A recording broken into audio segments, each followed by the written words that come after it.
कभी आपने सोचा है कि हम औरों से पीछे कैसे रह जाते हैं? Actually I am not saying for the comparison. मेरे कहने का मतलब ये नहीं है कि आप कंपैरिजन करो कि मैं उससे पीछे क्यों रह गया, but what I mean is हम जो अपनी सोच में है, जो हम अपनी सोच में बनना चाहते हैं, जो हमारे गोल्स हैं, जो हमारे टारगेट्स हैं, वो हम अचीव नहीं कर पाते और फिर हमें लगता है कि लोग तो आगे निकल गए लेकिन मैं पीछे रह गया। एक्चुअली अगर आप ध्यान से देखोगे ना तो ये कंपैरिजन नहीं है। कंपैरिजन आपका और आपकी सोच का है। मतलब आपकी सोच में जितने भी आप एजुकेटेड हो, जितनी भी आपकी नॉलेज है, आपके स्किल्स हैं, आप बहुत कुछ कर सकते थे लेकिन शायद आप वो नहीं कर पा रहे या नहीं कर पाए। ऐसा क्यों होता है कि हम कहीं ना कहीं जो बनना चाहते थे, बनना चाहते हैं, वो आज नहीं है। चलो कुछ रीजंस के बारे में बात करते हैं। सबसे पहला रीजन है हमारी negative thoughts. Yes my dear friends, ये जो हम बार बार अपने बारे में, मैं दुनिया के बारे में, सोसाइटी के बारे में बात नहीं कर रहा, हम अपने बारे में जो एक नेगेटिव माइंडसेट को क्रिएट कर लेते हैं ना, नेगेटिव थॉट्स क्रिएट कर पाते हैं। फॉर एग्जांपल हम कहते हैं कि यार मेरे से तो नहीं होगा, मैं तो इतना एजुकेटेड नहीं हूं, मेरा एक्सपीरियंस नहीं है, फैमिली बैकग्राउंड अच्छा नहीं है, मेरे पापा तो ये है, मम्मी ये है। मतलब बहुत सारे रीजंस में हम अपने आप को स्टक कर लेते हैं और फाइनली हम क्या करते हैं, हम एक रीजन को पकड़ लेते हैं, दूसरे रीजन को, एक्सक्यूज को पकड़ लेते हैं और फिर अपने माइंड में बार बार ये बातों को रिपीट करते हैं कि बॉस तेरे बस का नहीं है, तू नहीं कर पाएगा। अब रीजन कुछ भी हो, रीजन चाहे आप फैमिली को दो, अपनी एजुकेशन को दो, एक्सपीरियंस को दो, सबसे पहले अगर आप इस नेगेटिव थॉट्स को क्रिएट कर चुके हैं तो इसको तोड़ना बड़ा जरूरी है। जब तक आप इसको नहीं तोड़ोगे ना, लाइफ में ग्रो नहीं कर पाओगे, आगे नहीं बढ़ पाओगे, क्योंकि ये नेगेटिव थॉट ही है, इसने एक जंजीर की तरह ऐसे पकड़ लिया आपको, आपके पैरों के ऊपर बेड़ियां लगा दी है। आपने एक कहानी छोटी सी सुनी होगी, हर एक इंसान को पता है कि जो बेबी एलिफेंट होता है, जो एलिफेंट का बच्चा होता है, उसको ना पतले से धागे से, मतलब एक रस्सी से बांध दिया जाता है। बचपन में एक रस्सी से बांध देते हैं उसको और वो उस रस्सी को खोल नहीं पाता। अब बड़े होते तक जब वो एक जाइंट एलिफेंट बन गया, तब भी अगर उसको एक रस्सी से बांध दोगे ना तो उसे लगता है मैं ये रस्सी तोड़ नहीं पाऊंगा। हालांकि वो क्या कर सकता है, यू वेरी वेल नो, लेकिन वो उस रस्सी को नहीं तोड़ पाता। सेम हमारे साथ है, वो जो नेगेटिव थॉट्स की जंजीरें हैं ना, रस्सियां, छोटी छोटी रस्सियां बांधी हुई है। चाहे कोई कहे कि मेरा फैमिली बैकग्राउंड ऐसा था, मेरी एजुकेशन ऐसी थी, मेरे किसी ने सपोर्ट नहीं की, उस टाइम जमाना कुछ और था, कुछ वट एवर इट इज, ये छोटी छोटी जंजीरें ना, इसको तोड़ना पड़ेगा। दूसरा रीजन सुन लो बड़े ध्यान से, वो है हमारा आलस। यस माय डियर फ्रेंड्स, एक छोटी सी बात समझना, अगर मैं आपको ये कहूं कि आपने 2 दिन तक एक काम करना है, हार्ड वर्क करना है, 2 दिन तक खाना भी नहीं खाना, प्रॉपर सोना भी नहीं है, और आपको 10 लाख रुपए दे दिए जाएंगे, बिल्कुल लीगल काम है, 1 नंबर का काम है, लेकिन आपने रेस्ट नहीं करना, खाने की तरफ ध्यान नहीं देना, एक्सरसाइज भी नहीं करनी, कुछ नहीं करना, 2 दिन तक 24 घंटे इंटू 2 यानी कि 48 आवर्स तक काम करना है। क्या आपका नींद करने का दिल करेगा? कुछ खाने की तरफ ध्यान जाएगा? कुछ भी नहीं होगा, क्योंकि आपका टारगेट क्या है कि after 2 days I am suppose to get 10 lakh rupees, ये आपका टारगेट है। तो आलस क्या है पता है? आलस ये है कि जहां पर आपका गोल क्लियर नहीं है, आलस वहीं पर आएगा जहां पर एक टारगेट क्लियर नहीं है। अपना टारगेट क्लियर कर लो, अपने गोल को क्लियर कर लो, लिख दो, दीवार के ऊपर छाप दो उसको, अपने फ्रिज के ऊपर लिख दो, अपने बेडरूम के ऊपर लिख दो, अपने स्टडी रूम में, अपने वॉशरूम में लिख दो, 24 घंटे उसे देखो, पढ़ो, बोलो, देखो, पढ़ो, बोलो, तेज तेज बोलो, दुनिया को सुनाओ। टारगेट को देखो, ये जो टारगेट है ना, ये जो गोल है, ये आपके अंदर एक एनर्जी लाएगा। अभी क्या हो गया, कहीं ना कहीं एनर्जी लॉस्ट। अभी आप देखोगे ना 24, 25, 26, इतनी यंग एज में आप लोगों से मिलोगे, एनर्जी नहीं है, एनर्जी है ही नहीं, बिल्कुल एनर्जी नहीं है, कुछ करने का जज्बा नहीं है, पैशन नहीं है। व्हाई?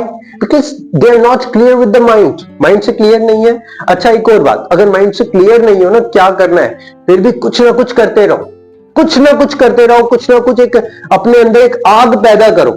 वो जो आग है ना, वो जो पैशन की आग है, उसको शांत मत होने दो। अक्सर लोग यही करते हैं कि उनके पैशन की जो आग है ना, वो शांत हो जाती है, ठंडे पड़ जाते हैं। अपने आप को ठंडा मत होने दो, जिस भी एज में हो। बहुत सारे एग्जांपल आप देखते हैं ना, कोई 60 साल का है, उसने कोई बिजनेस स्टार्ट किया and he is now successful, he is a tycoon. How? क्योंकि वो आग शांत नहीं हुई। किसी इंसान ने बुक लिखी 50 साल में, 55 साल में, वो आग शांत नहीं हुई।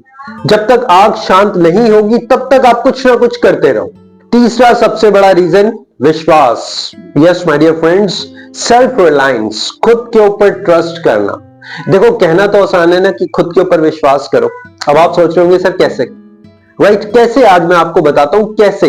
बहुत लंबी बात नहीं कर रहा मैं आपको कि विश्वास करो ये होगा, विश्वास करने से वो, not at all like that. बस इतना आपको बता रहा हूं कि विश्वास कैसे कैसे करें हम खुद पर विश्वास।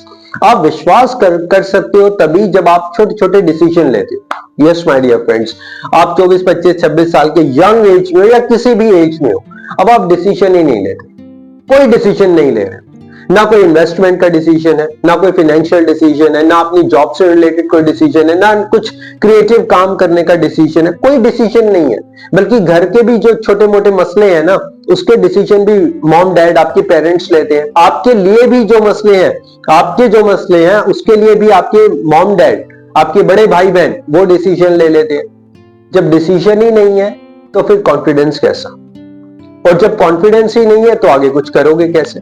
अच्छा, डिसीजन लेने से पहले हार और जीत, सफलता और असफलता, सक्सेस और फेलियर, ये सब ड्रम करता है माइंड में। वो क्या सोचेगा, वो क्या करेगा, उसकी एडवाइस ले लूं, उससे पहले 10 बार सोच लूं, उससे 10 बार विचार कर लूं। नहीं नहीं, ऐसा तो हो ही नहीं सकता। मैं ये डिसीजन ले लूंगा, इतना बड़ा डिसीजन मैं ले पाऊंगा, ये सारी बातें दिमाग में बैठ जाती है। और जब ये सारी बातें दिमाग में बैठ जाती है, then we are gone, completely gone. Confidence आ ही नहीं सकता। अगर आप चाहो ना कि कॉन्फिडेंस आ जाए, आ ही नहीं सकता, पॉसिबल ही नहीं है जब तक आप डिसीजन नहीं लोगे। और आपका डिसीजन जब फेल हो जाएगा, अब उसके बाद एक और डिसीजन लेना है, एक और डिसीजन लेना है कि बॉस फेल होने के बाद क्या करना है, ये डिसीजन भी आपने लेना है। किसी का दरवाजा मत खटखटाओ, आप प्लीज मुझे बताओ डिसीजन कैसे लेना है, मैं ये करूं या ना करूं, बहुत सारी बातें। Don't do that, no need, करने की जरूरत ही नहीं है। डिसीजन लेते चलो। इतनी सी लाइफ है, सिर्फ इतनी सी लाइफ है, कुछ नहीं होगा। कुछ मतलब अगर आपसे कुछ गलत भी हो जाएगा ना, तब भी कुछ नहीं होगा। और कोई बहुत कुछ आपने सही कर दिया, थिंक अबाउट इट। मान लो आपसे जाने अनजाने में, तुक्के में ही बहुत अच्छा काम हो गया, जबरदस्त काम हो गया, फिर क्या होगा बॉस? फिर तो अभी किसी फैमिली फंक्शन में भी जाओगे ना, लोग कहेंगे कि सेल्फी ले ले, आपके साथ एक सेल्फी ले ले, आपकी फोटो लेकर, आपके साथ सेल्फी लेकर अपने इंस्टाग्राम अकाउंट पर डालेंगे, अपने जो जितने भी अकाउंट्स है वहां पर शेयर करेंगे। Think about it. लेकिन सब कुछ कैसे होगा? जब आप डिसीजन लेंगे, फेल भी होंगे, पास भी होंगे, बहुत अच्छा भी रहेगा, बुरा भी रहेगा, और इन सब में रोना भी होगा और बहुत सारा दुख भी होगा, स्ट्रेस भी होगा, सब फेस करते हुए आगे बढ़ जाओ। माय डियर फ्रेंड्स, मेरा वीडियो बनाने का पर्पस ये है कि आप लाइफ में ग्रो करो। जिस भी स्टेज में हो, जिस भी एज में हो, जिस भी कंडीशन में हो, वहां से आगे आओ, एक स्टेप आगे बढ़ चलो। छोटे छोटे स्टेप्स लेकर, बेबी स्टेप्स लेकर, अपने ऊपर कॉन्फिडेंस रख के, ईश्वर के ऊपर, उस परमात्मा के ऊपर विश्वास रख के लाइफ में ग्रो करो। कहीं भी स्टक मत रहो। कोई पास्ट का इंसिडेंट हुआ, दिमाग में बिठा लिया, 10 साल ऐसे ही निकल गए। कोई रिलेशनशिप में ब्रेकअप हुआ, कोई भी इंसिडेंट हुआ, 5 साल ऐसे ही निकल गए। या फ्यूचर की टेंशन हो रही है, उसी में पूरा दिन बिता देते हो। I don't want that. ऐसा मत करो। आजकल most of the people they are doing that. बहुत सारे लोग, young generation, young blood, they are doing that. Don't do that. Life is very precious, take it like a diamond.